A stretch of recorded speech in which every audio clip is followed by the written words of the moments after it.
Are we good? All right. We're on page 350. I think last week I said something about 500 something. I was way off, obviously. Oh, by the way, we will skip next week, right? Yeah. And then the following week, guess who's coming? The following week? Steve. Steve. Oh. Steve made it all the way back from his cancer. Yeah. So, Great. So we should have like a special. A special like night? Welcome home, Steve, or something. Yeah. So remember, Wonderful. Steve is next meeting after this one. Steve will be here, fully recovered, Oh, showing actual proof, big time. give him a big party. Yeah, I mean, you know, Yeah, he good. calls this. He Yeah. says his second family. So So, yeah, a banner or something? No? I don't know, or A something. card? I mean, you know, A who be- knows? I mean, just beautiful keep card? in mind that he's coming. You know, so be ready, and I don't know what we'll do in the meantime. I need somebody to help remind me. I will just be having. I will have just gotten back Okay. that Saturday morning. All right, you ready? Yes. Okay. A life on 350. A life dedicated to the mystic law. A life of true happiness. The Lotus Sutra speaks directly to the human heart. It calls upon people to ask themselves, for what purpose was I born in this world? Are people born to suffer? No. To worry? Are they born to lament their destiny? No, definitely not. In connection with the passage where living beings enjoy themselves at ease, President Toda always said, we are born in the world to enjoy life. We are not born to suffer. We have come here to enjoy ourselves, to live at ease. The sutra says this world is a place where living beings can enjoy themselves at ease. These wonderful words overturn shallow views about the nature of life and happiness. Of course, enjoy themselves at ease does not mean indulging in superficial or hedonistic pleasures. In the face of reality's turbulent waves, such pleasures prove all too empty. The Sahe world, moreover, is a world of endurance. How truly difficult it is to endure life in a world so replete with suffering and fear. If our life state is low, ultimately we will be defeated. Everybody understands, right? That's why we chant Daimoku every day, to maintain a high life condition. Yeah. As seen with the Buddha eye, when we ordinary people open up the state of Buddhahood in our lives, this Sahe world itself becomes a paradise where living beings enjoy themselves at ease. It could be said that we are enacting a human drama of joyfully living out our lives on the stage of the Sahe world. Does everybody understand? All right? Yeah? Yes. Okay. Nichiren Daishonin says, there is no true happiness for human beings other than chanting Nam-myoho Renge-kyo. Why?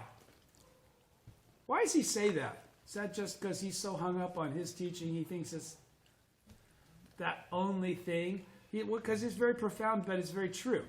He says, there is no true happiness for human beings other than chanting Nam-myoho Renge-kyo. But we cannot only put ourselves in front and just do that?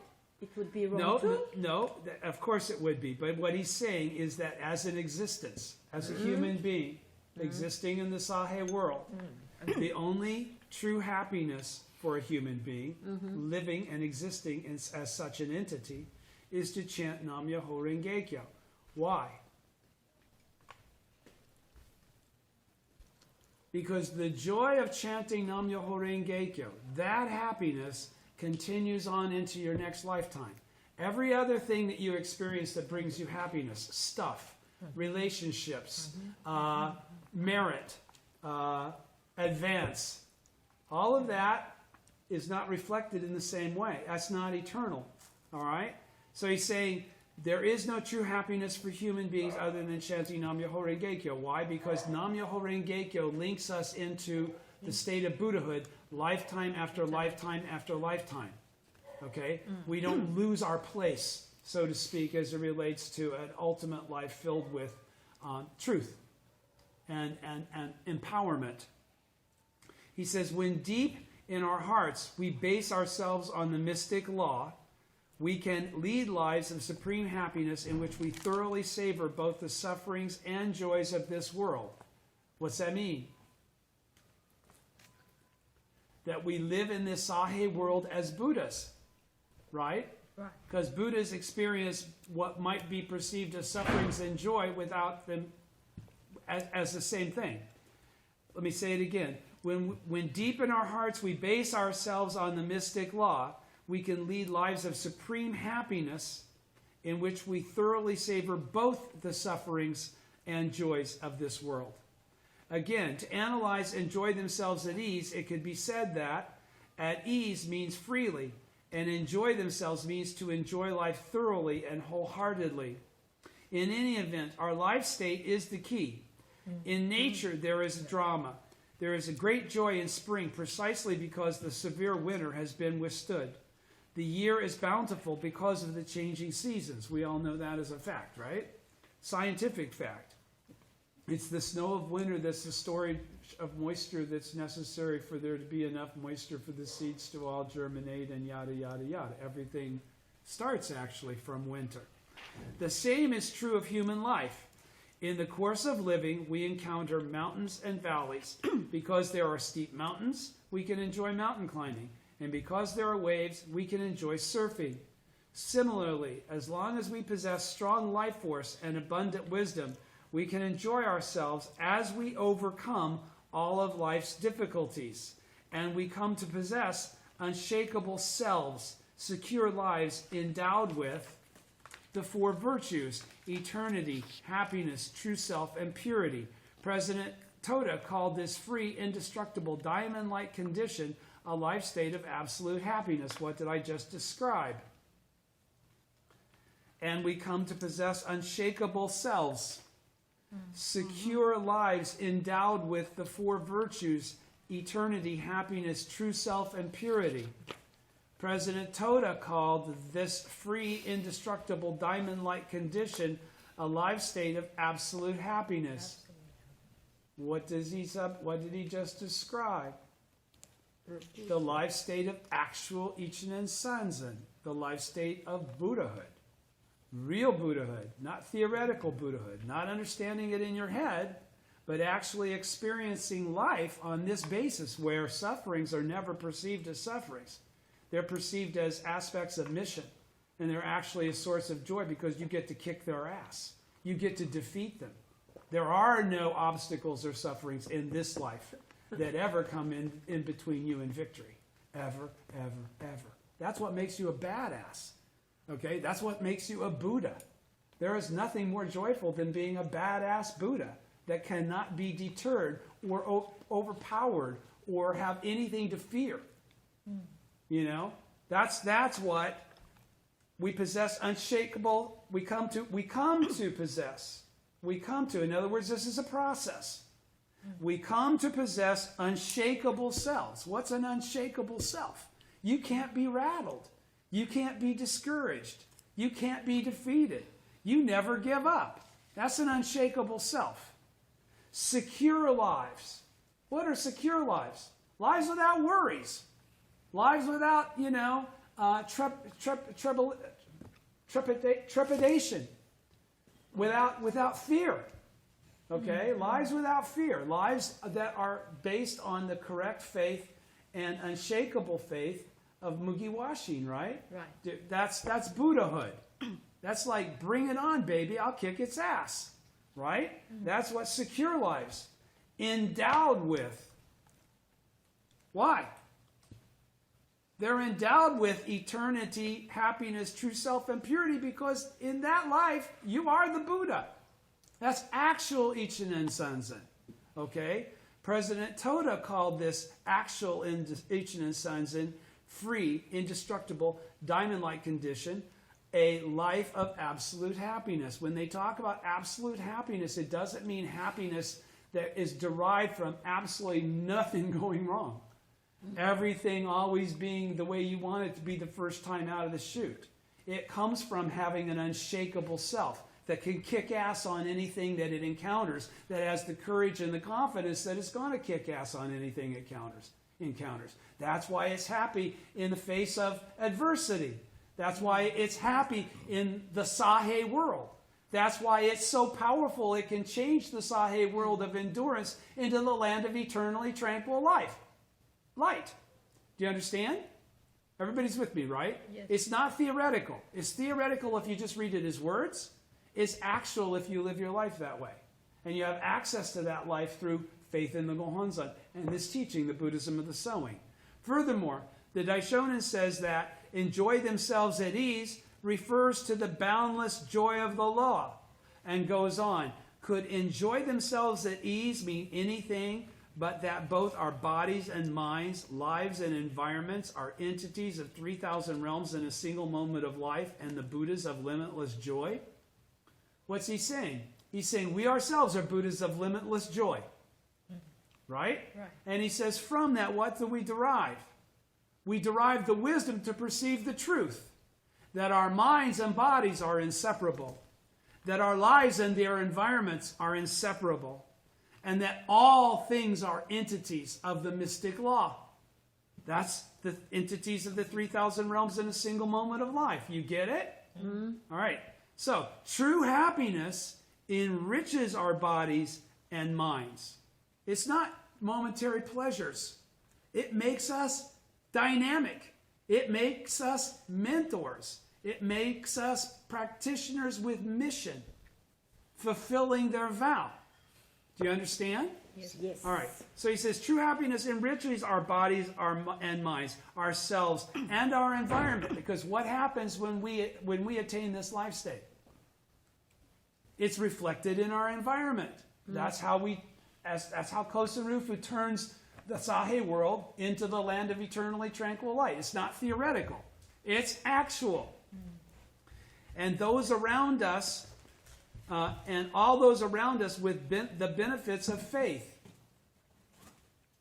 What does that mean? True happiness enriches our bodies and minds, ourselves and our environment, and all those around us with the benefits of faith. What's he mean by the benefits of faith?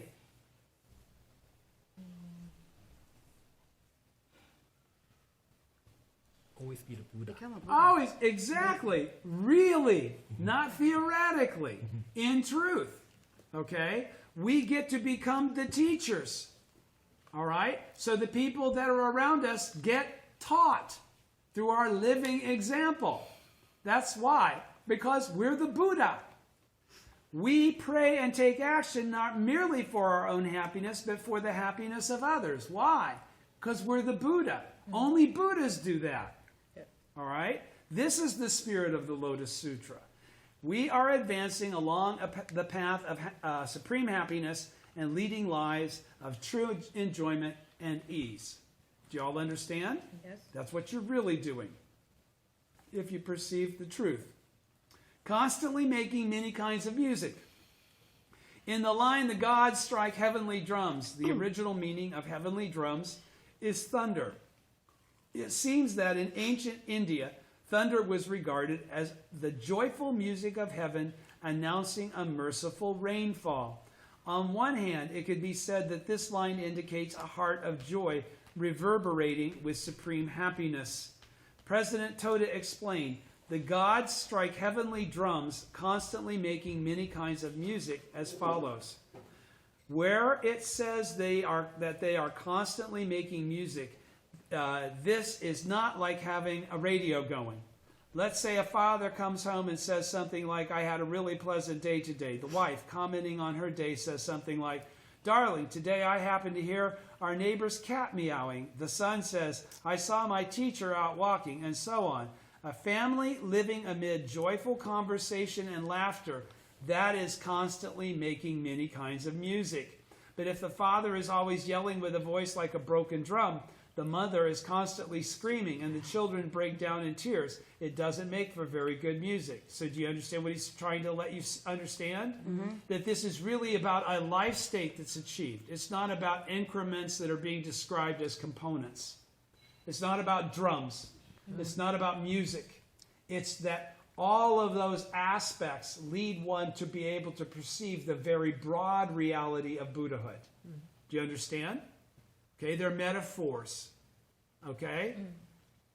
In our lives, from moment to moment and day to day, we are constantly making many kinds of music. Everything is music in the key of our life state. Do you understand? That's what I just said. I'll say it again. This is President Ikeda explaining it. In our lives, from moment to moment and day to day, we are constantly making many kinds of music. Now, did you do any music? I mean, did you play the sax or whip out a guitar or do a little percussion anytime this week? Did any of you? No, but he's saying your life state is the music he's referring to here. All right? He's saying everything is music in the key of our life state. Everything is music in the key of our life state. So what is he really talking about here? The life state of Buddhahood is the key in which this music is this joyful description metaphor. Right. Do you understand? It's the joy. Since we are alive, let's make our lives resound with the marvelous music of hope and happiness, of Buddhahood. Let us sing the triumphant song of a splendid life, Buddhahood. The SGI constantly rings out with joyous, hope-filled, and confident voices of people striving to live life to the fullest. It is truly a place where the gods strike heavenly drugs, constantly making many kinds of music. Each voice is a sutra, embracing people in tones of happiness, a living expression of the principle that the voice carries out the work of the Buddha. Do you understand the depth of what he just said in that sentence?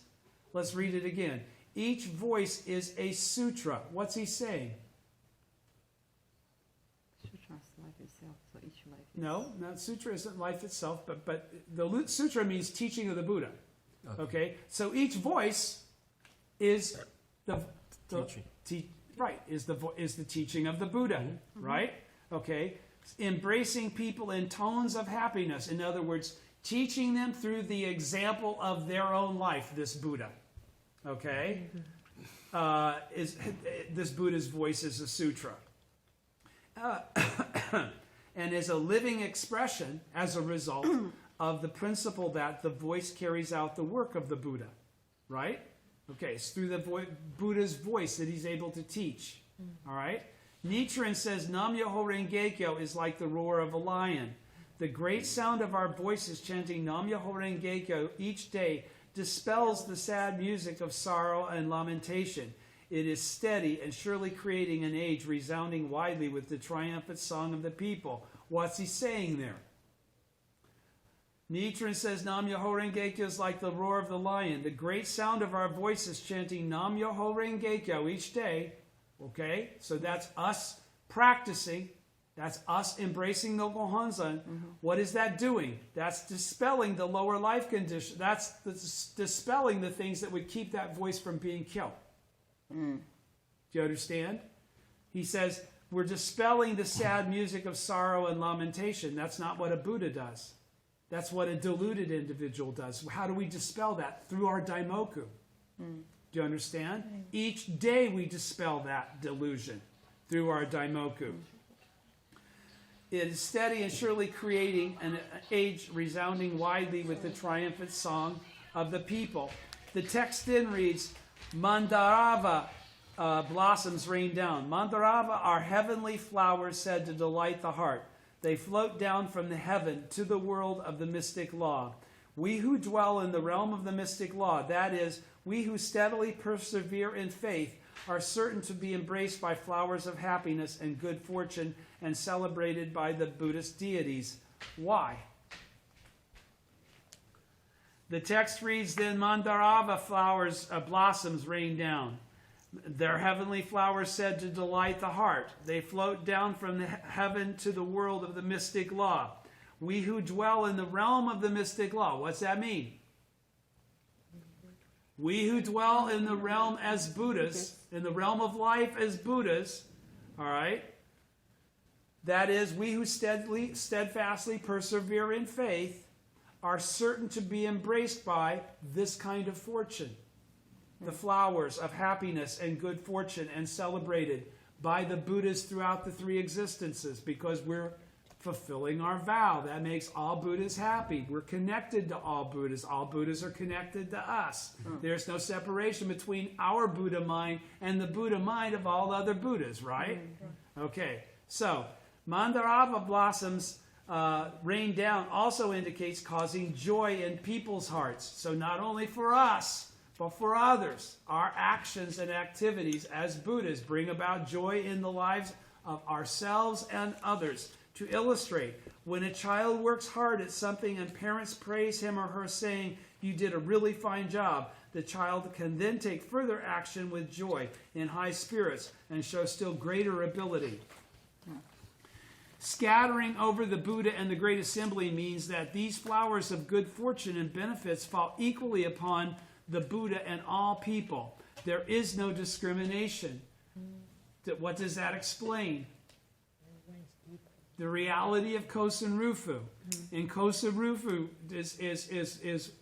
are the benefits of widespread propagation only felt by those who chant Nam Myoho Renge Kyo?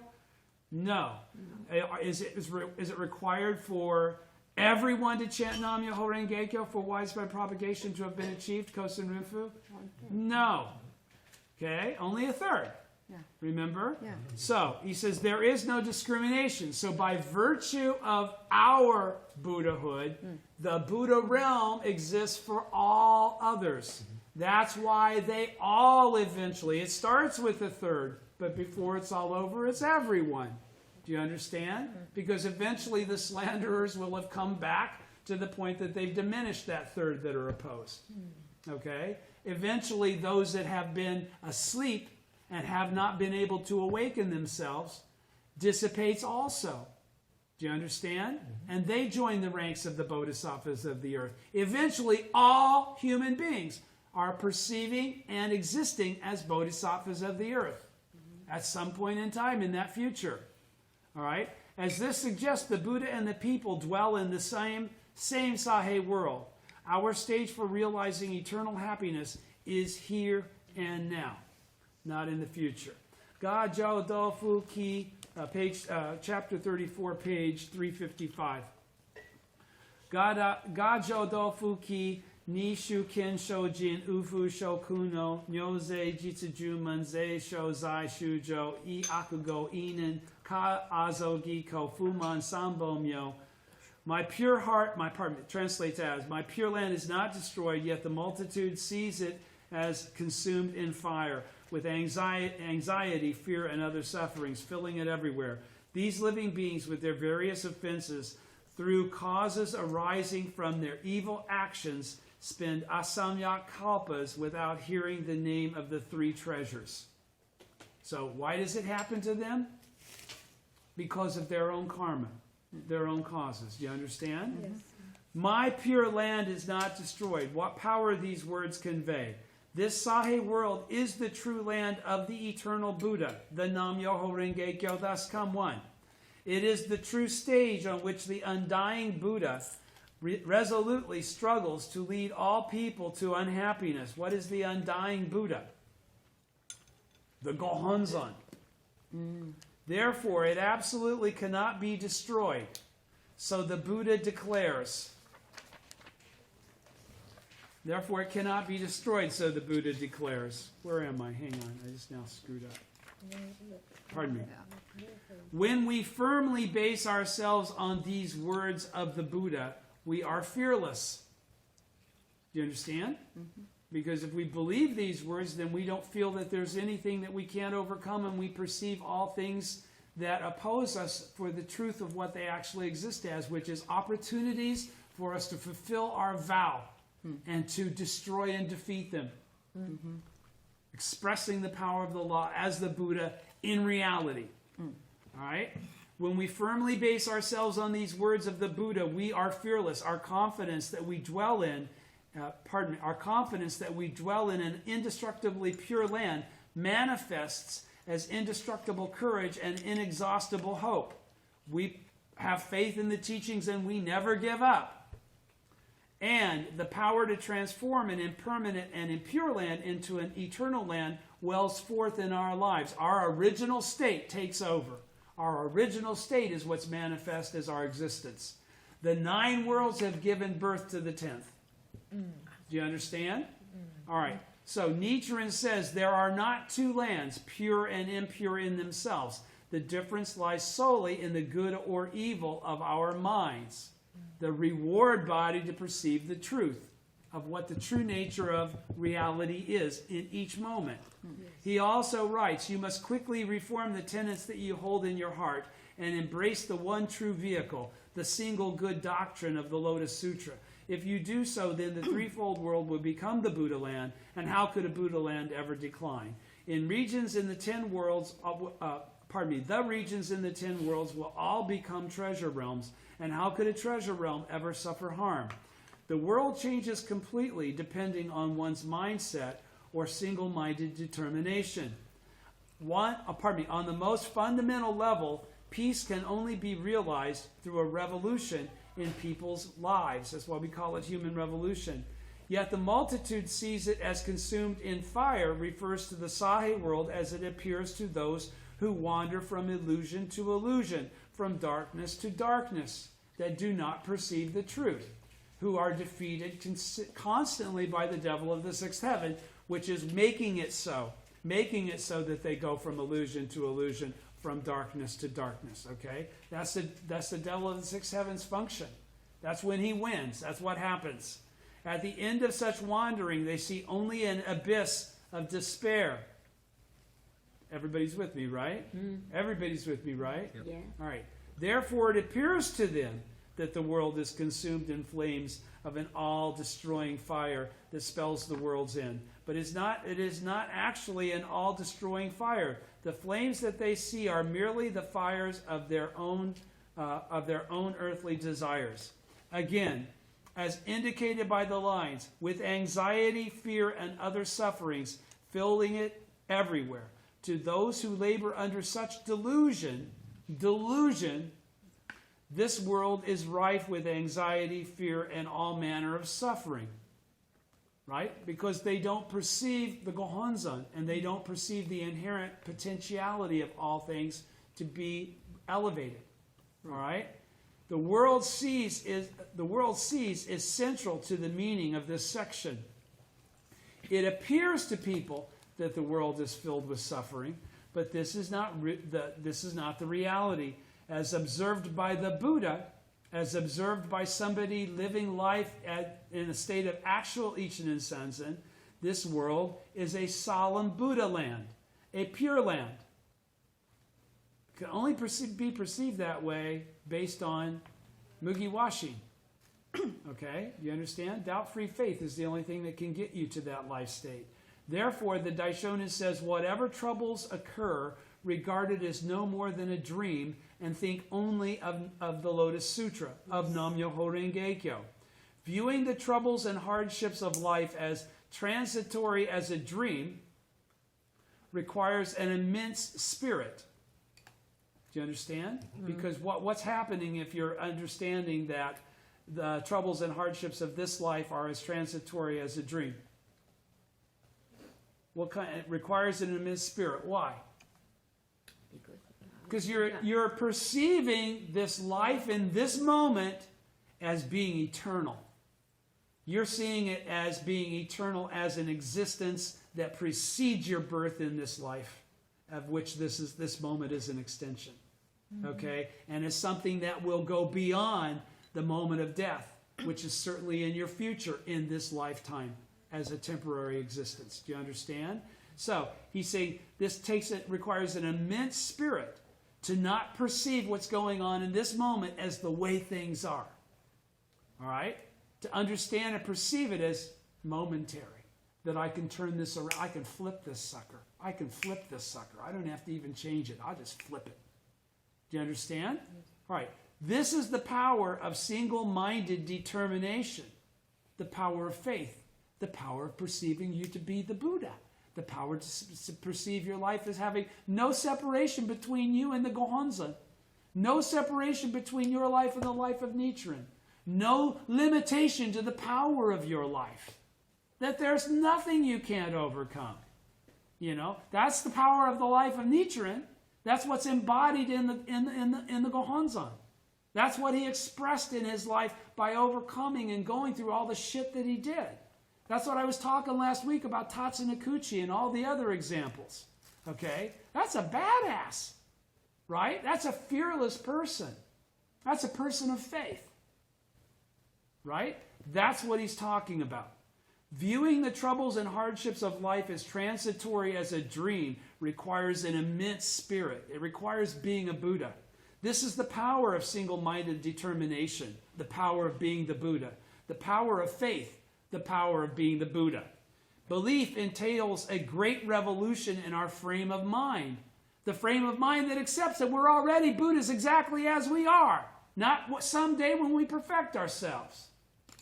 All right? And this revolution constitutes the driving force for transforming our lives and our surroundings into the Buddha and the Buddha land. Do you get it?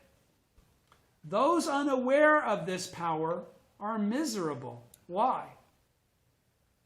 Because when they face adversity, they're not inspired by it, they're defeated by it, they're bummed out, they're pissed off. Yeah.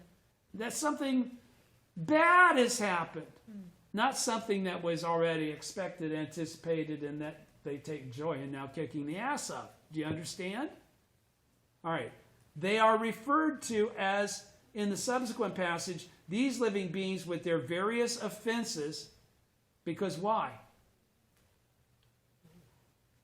Because the inability to perceive the truth comes from slander of the law. That's what all of that karma manifests from. Slander of the law, not stupidity, not lack of capacity. That has nothing to do with it. Slander of the law, karma, evil karma. Okay? That's what keeps one from being able to perceive this. Be right next to it and not be able to perceive it.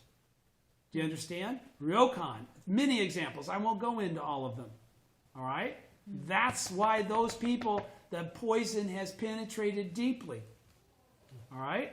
All right.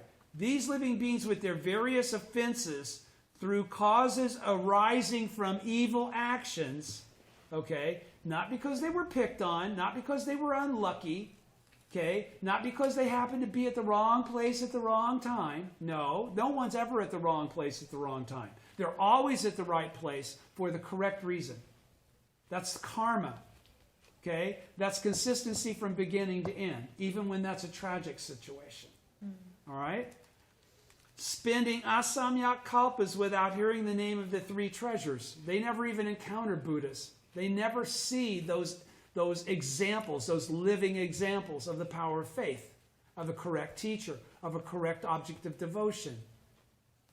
When they do, they reject it. Offenses basically means disbelief in the mystic law. Fundamental darkness. Causes arriving from their evil actions means endless wandering through earthly desires, karma, and suffering, the lower six worlds. You with me? Such people, while physically dwelling in the Buddha land, enshroud themselves in a fog and so fail to see the Buddha who is before their very eyes. Owing to disbelief, they firmly close the doors to their hearts and as a result cannot even hear about the three treasures even after a duration of asamyak kalpas. What's that mean? It means even when they're then given the opportunity, they reject. All right?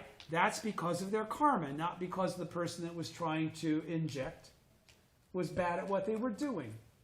Those that embrace will embrace based on their own merit, not based on the merit of the teacher. Do you understand? It's based on that merit, their own merit, that they have the fortune of the reward body that perceives a correct teacher. Okay? The three treasures are the Buddha, the law, the Buddhist teachings, and the Buddhist order, the community of believers. The three treasures hold the key to people's salvation.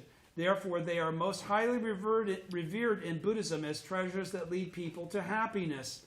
Now, until the Soka Gakkai came along, and as a lay organization demonstrated the truth that this can happen with simple regularity amongst regular, common, mortal lay people, the last of the three treasures was always believed to be priests. Okay? The Sangha was the priests, the people that were upholding the precepts, the 300 and the 500 precepts. But we're in the latter day of the law now, aren't we? Okay? How many precepts do we have? One.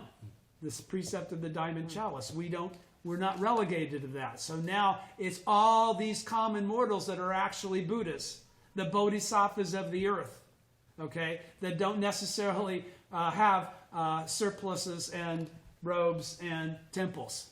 Do you get it? Yes. That's why this change has occurred, because the actual phenomenal world has changed. That didn't exist prior to the Soka Gakkai's perception and activities for the sake of Kosarufu. Do you understand? Do you understand? Yes. It was all theoretical. It was all baloney. You know, the opportunity was there for 700 years. Nobody did it. Only President Toda said, we're going to go do this. And President Ikeda said, yeah, I'm with you. Okay? So, we solemnly recognize the correct three treasures of the latter day of the law. That's what he's saying, right? That's what he just qualified. What are the correct three treasures of the latter day of the law? The one where the third treasure includes everybody, not just priests. That's what he's saying there. I didn't know he was going to say that, but that's what I was kind of talking about, to make sure you understood what he really was saying in the first paragraph. Now he just said it straight up. He says the three treasures of the Buddha, the law, and the Buddhist order, the community of believers. The three treasures holds the key to people's salvation. Therefore, they are most highly revered in Buddhism as treasures that lead people to happiness. We solemnly recognize the correct three treasures of the latter day of the law. The treasure of the Buddha is Nichiren Daishonin, the Buddha of the latter day of the law. The treasure of the law is Nam-myoho Renge-kyo of the three great secret laws. And the treasure of the Buddhist order refers to the harmonious gathering of people who correctly uphold and spread Nichiren Buddhism, exerting themselves to lead others to happiness and realize peace, not begrudging even at the cost of their lives, right? Today, this harmonious gathering of people is, of course, the SGI. The members of the SGI that practice correctly. The members of the SGI that would read President Ikeda's teaching and actually strive to understand what he's saying, okay, rather than assuming that they already know, or that 3 sentences of a paragraph is all they have to study. Do you understand? So, but he qualified that already. He just qualified that in that paragraph. Not everybody, but it's how everybody in the SGI is actually supposed to behave based on the mentor-disciple relationship. Okay? With Daisaku Ikeda. The unity of the three mystic principles. Here I will mention something about the doctrine of the unity of the three mystic principles found in the lifespan chapter. The passage that begins when living beings witness the end of a kalpa, which we studied earlier, explains that the Sahe world is in truth an indestructible pure land. This is the revelation of the mystic principle of the true land. It was indicated in the earlier prose section in such passages as, I have been constantly in the Sahe world, preaching the law, teaching and converting. Again, passages like, it has been immeasurable, boundless, hundreds, thousands, 10,000s, millions of nayutas of kalpas since I, in fact, attained Buddhahood. And since I attained Buddhahood, an extremely long period of time has passed, explain that the Buddha is always in this world and that his life is inextinguishable. This is the mystic principle of true effect. All right? Finally, originally, I practiced the Bodhisattva way, and the lifespan that I acquired then has yet to come to an end, but will last twice the number of years that have already passed. Explains the permanence of the life of the 9 worlds. This is the mystic principle of true cause. You understand? Does everybody understand? These 3 mystic principles are all expounded in lifespan, and this is termed the unity of the 3 mystic principles. The unity of the 3 mystic principles in the essential teaching indicates that the Buddha, the beings of the 9 worlds, and the land are all eternal and indestructible. This concept completes the Lotus Sutra's doctrine of 3,000 realms in a single moment of life. This doctrine transcending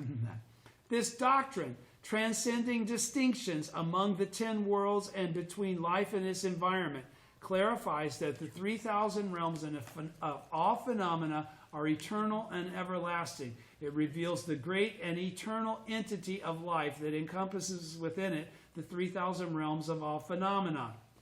That was a very loaded paragraph. Let me go back and say it slowly and make sure you're all with me. Everybody's with me, right? Yeah. All right. He's talking about the three mystic principles now. He's saying the unity of the three mystic principles, all right, is in the essential teaching, indicates that the Buddha is the same and inseparable with the beings of the 9 worlds, which is the same and inseparable with the environment in which they all dwell. Okay? That they are all eternal and that they are all indestructible. Okay? If they're indestructible, that means they cannot be destroyed, right? Yes. Which means they will last forever, right? If they're eternal, that means they have no beginning. Correct? This is the original state of Kuan that he's talking about. All right? The concept completes the Lotus Sutra's doctrine of 3,000 realms in a single moment of life. What is the Lotus Sutra's doctrine of 3,000 realms in a single moment of life? It's essentially theoretical. Do you understand? Because it's in the Buddhism of the harvest. It's not the Buddhism of the sowing. The Buddhism of the sowing reveals the connection with the original teacher, provides the object of devotion, which is the embodiment of the original teacher, and conveys the original teaching, which is the truth and identity of all things, Nam Myoho Renge Kyo. Do you get it? Okay, so this concept completes the Lotus Sutra's doctrine of 3,000 realms in a single moment of life. This doctrine, transcending distinctions. What does transcending distinctions mean? It means it makes all the 10 worlds the same, all right? And it also makes life and its environment the same. Do you understand? Transcending distinctions means that it goes beyond the things that make all these things seem different and actually makes them and qualifies and reveals the truth that they're all actually identical. All right? They're all flavors of the same cake. Do you understand? All right. And clarifies that the 3,000 realms of all phenomena, which is what? The essential nature of all things, right? Are eternal and everlasting. Okay? It reveals the great and eternal entity of life, the eternal law, the eternal Buddha, the Nam Myoho Renge Kyo, thus come one, which encompasses within it the 3,000 realms of all phenomena. Okay? The inherent nature of that entity of the law is in all things. Do you understand? Yes. All right. That's why we just need to call it forth, because it's already there. Right? That's what allows the Sahe world to become the land of eternally tranquil light. That's what makes all the people of the 10 worlds the same. That's what makes the environment that they all live in the same. Do you understand? There's no differentiation because of that commonality of the eternal law and the eternal Buddha. Okay? The Nam Myoho Renge Kyo, thus come one. Nichiren's teaching of actual 3,000 realms in a single moment of life opens the path whereby all people of the latter day, all people, can manifest this great and eternal life, which is the life of the eternal Buddha, which exists in all things, which he identified as Nam Myoho Renge Kyo. You're all with me, right? Yes. It's very clear, right? Mm-hmm.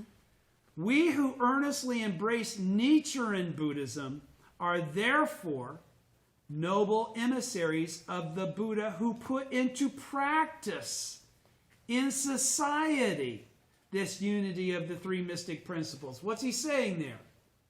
This Buddha of actual Ichinen Sanzen, not the Buddha of theoretical Ichinen Sanzen, which is the one in the Lotus Sutra. Bunch of happy talk for its power and capacity to actually take you there in a single lifetime. Actually, one that has to give you an expedient means of, shit, this is going to take forever. Don't even think about it. All right? Replaced completely by the Buddhism of the sowing. Says, that's all just expedient means. It's now. It's Nam Myoho Renge Kyo. It's you. It's here. Do you understand? Mm-hmm. All right? That's the thing that everybody else misses. What time is it? Okay. Chapter 35, page 58, 59, 60, 361. 10 more minutes. Okay. 10 more minutes. Shu shu kudoku, New wa shichikisha, zokai kenga shenzai shini seipo, wakuji ishi shu seku butsuju, murio kunai kenbusha, isetsu nan shi. Everybody understood with that last chapter, right? Okay. I didn't lose anybody, right? Okay. But those who practice meritorious ways, who are gentle, peaceful, honest, and upright, all of them will see me. Here in person, preaching the law, at times for this multitude, I describe the Buddha's lifespan as immeasurable, and to those who see the Buddha only after a long time, I explain how difficult it is to meet a Buddha. The passage we studied earlier describes how human beings, befuddled with illusion, see the world around them as filled with suffering and engulfed in an all-consuming fire. That's the world of delusion, right? Those are common mortals. The above passage teaches that by steadfastly maintaining honest and upright faith, that's mugiwashin, we can receive the great benefit of the mystic law, to be Buddhas in our present form, actual Buddhas in our present form. It indicates that those who have accumulated benefit and who are gentle, peaceful, and honest can see the Buddha expounding the law for people's happiness. They meet the correct teacher, the correct teaching, and the correct object of devotion. Okay? They have a sense of vow. They go ahead and practice for the rest of their lives. They are bodhisattvas of the earth. Gentle and peaceful mean possessing an open mind, free of all obstinacy or narrow-mindedness. One that embraces the teaching by the correct teacher. Rather than, how could that be? I don't know. Well, I'm not sure about that.